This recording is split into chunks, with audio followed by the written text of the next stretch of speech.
Gimana jadinya jika aku mencoba untuk bertahan hidup selama 100 hari di Minecraft Hardcore tapi bambu jungle only? Tentunya aku memiliki beberapa tujuan yang harus aku capai. Dari mulai mengalahkan Ender Dragon, mendapatkan Elytra, dan membuat sebuah base indah yang layak huni. Tentunya aku akan bermain di mode hardcore.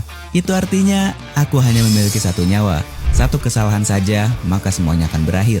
Tidak ada tombol respawn dan worldku akan dihapus untuk selamanya. Apakah aku akan bisa bertahan hidup sampai hari ke-100? Langsung aja kita mulai ke videonya.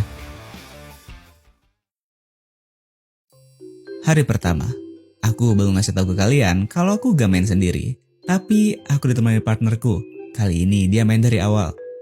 Hal yang pertama aku lakukan tentunya mengumpulkan kayu. Aku buat crafting table pertamaku, satu bahu dan pickaxe, kemudian mengumpulkan batu. Sekarang aku akan upgrade toolsku menjadi batu. Karena aku masih ada sisa batu, aku buat furnace kemudian kubah menjadi smoker.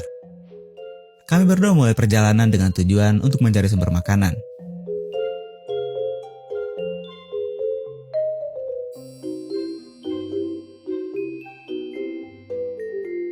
Setelah cukup lama, kami malah menemukan sebuah gua, yang dimana gua ini cukup besar.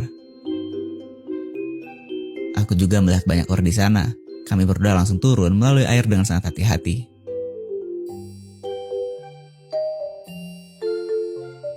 Sekarang aku akan ambilin semua ore yang ada di sini. Gak kerasa hari udah mulai malam. Karena kami belum punya kasur, jadi kami memutuskan untuk bermalam di sini. Jangan lupa tambahkan pintu. Karena gak tahu mau ngapain, daripada malam ini kebuang gak jelas, kami memutuskan untuk menggali dengan tujuan untuk ngumpulin batu. Kedepannya batu ini akan berguna untuk membuat rumah. Setelah hari mulai terang, aku ambil lagi semua ore yang ada di luar. Aku buat satu buah furnace, kemudian bakar semua raw iron tadi. Dilanjutkan dengan membuat full set iron armor. Tentunya aku harus bagi dua. Dengan kayak gini harusnya udah cukup aman. Ya meskipun belum full set iron armor. Dan gak kerasa hari udah mulai gelap lagi. Karena kami masih belum memiliki kasur, kami putuskan untuk menggali. Kali ini kami akan menggali sampai kedalaman 15 dengan tujuan untuk ngumpulin batu dan siapa tahu kami bisa dapat iron di sini. Di sini kami malah menemukan amethyst geode. Ini adalah sebuah bongkahan batu amethyst dengan beberapa kristal yang cukup cantik. Tapi karena kami belum butuh, aku juga belum punya slick touch, jadi ini gak bakal aku apa-apain.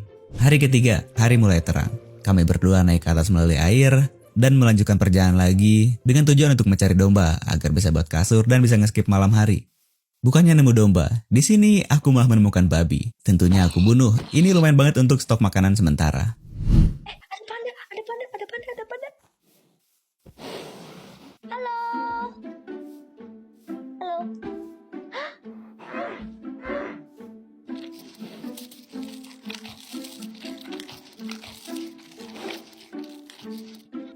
Kok ngikutin aku mulu? Kamu megang bambu itu.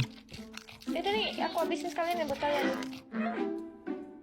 Kekayaan. Happy. Gak cuma babi, aku juga nemuin burung yang kemudian aku jinakan. Ini lucu banget. Halo. Gak lupa juga aku ambil semangka yang kutemukan di perjalanan. Ini bisa jadi untuk makanan sementara aku selain daging babi tadi. Hari mulai gelap lagi, dan kami masih belum memiliki kasur. Jadi aku menggali ke bawah. Di malam ketiga ini, kami berdua akan AFK di sini tanpa melakukan apapun. Hari keempat, kami memulai perjalanan lagi. Lagi-lagi, aku malah nemu babi. Aku mulai ngerasa hilang harapan, karena udah 4 hari ini, kami berdua masih belum menemukan domba. Ini cukup susah. Domba! Bikin sir.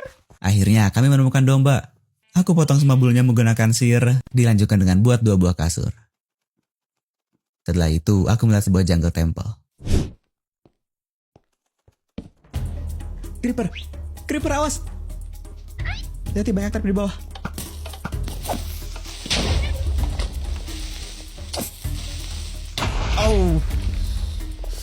Anjir burungku.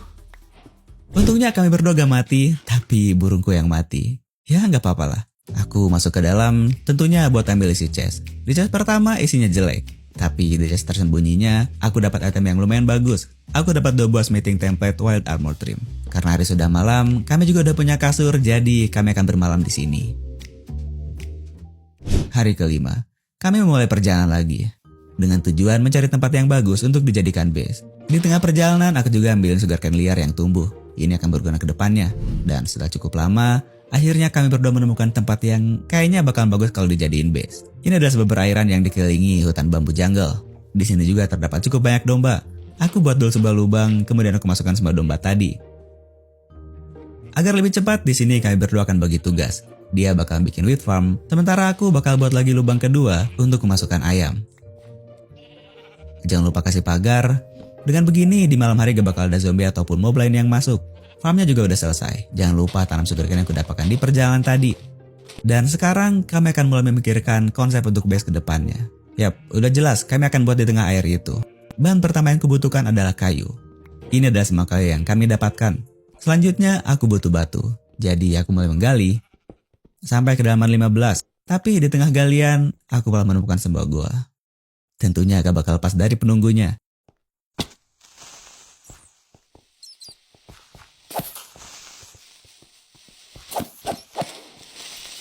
Setelah situasi cukup aman, aku ambilin dulu semua ore yang ada di sini.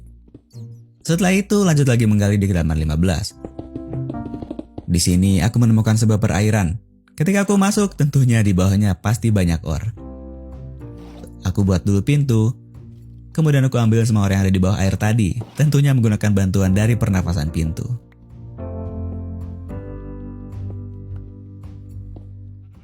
Hari ke-14. Kayaknya semua batu ini udah cukup. Aku buat 2 buah blast furnace, kemudian bakar semua ore yang aku dapatkan sebelumnya. Bahan selanjutnya yang aku butuhkan adalah tanah atau dirt. Karena kami akan buat base dengan konsep pulau, tentunya kami bakal butuh cukup banyak dirt. Hari ke-16, ini adalah semua dirt yang kami dapatkan. Kami berdua pergi ke tengah perairan dan mulai membuat platformnya.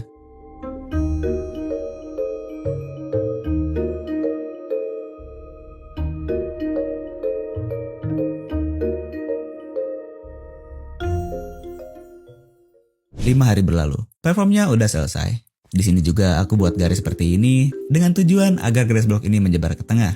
Aku juga buat lahan pertanian baru, tentunya untuk menanam semua wheat seed yang kami punya. Gak lupa juga aku selalu panen sugarcane, kemudian memperbanyaknya. Aku juga simpan beberapa chest di sini, kemudian pindahkan barang-barang tadi ke pulau baruku. Untuk buat rumah, aku juga bakal butuh stone. Aku bakar 3 stack cobblestone agar berubah menjadi stone. Jangan lupa juga buat kandang, tentunya untuk ayam dan juga domba. Kami akan pindahkan semua ayam dan domba ini. Jujur aja, proses ini sangat membosankan, karena gerakan mereka menjadi sangat lambat ketika di air. Tapi akhirnya, aku berhasil memasukkan ayam. Di sini juga aku lihat ocelot yang terjebak di air. Aku amankan dia di perahu. Mungkin kedepannya aku bakal jinakin dia pakai ikan. Selanjutnya, di hari ke-24, karena semua bahan udah terkumpul, kami akan mulai membuat rumah.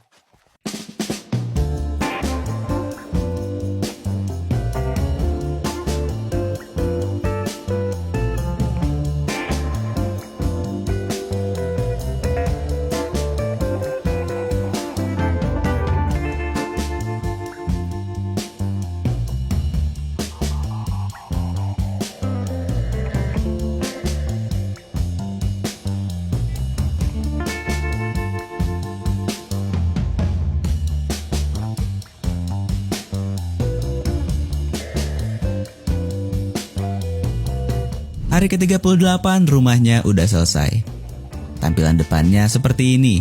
Proses pembuatan rumah ini memakan waktu 14 hari. Harusnya nggak selama itu sih. Tapi aku sempat banyak ngerombak bangunan ini seperti dari genteng dan jenis kayu. Jadi ini lama banget. Kita akan lihat bagian dalam. Ketika masuk kita akan disambut dengan ruangan yang kedepannya ini akan kugunakan sebagai tempat pembakaran. Rumah ini memiliki lantai dasar yang akan kugunakan sebagai storage room. Terakhir ada lantai 3 dan ini adalah kamar kami berdua. Di luar rumah suara ternakku ini berisik banget karena jumlahnya yang udah banyak. Aku akan bunuh 3/4 populasi dari ayam ini. Begitupun domba. Pertama kami ambil dulu bulunya, kemudian ambil dagingnya tentunya. Sugarcane-ku ini juga udah banyak. Aku rasa farm ini udah gak diperlukan lagi. Keesokan harinya kami berdua mulai menjelajah dengan tujuan untuk mencari sapi. Kami beruntung banget karena gak butuh waktu lama, langsung menemukan sapi. 2 ekor sapi.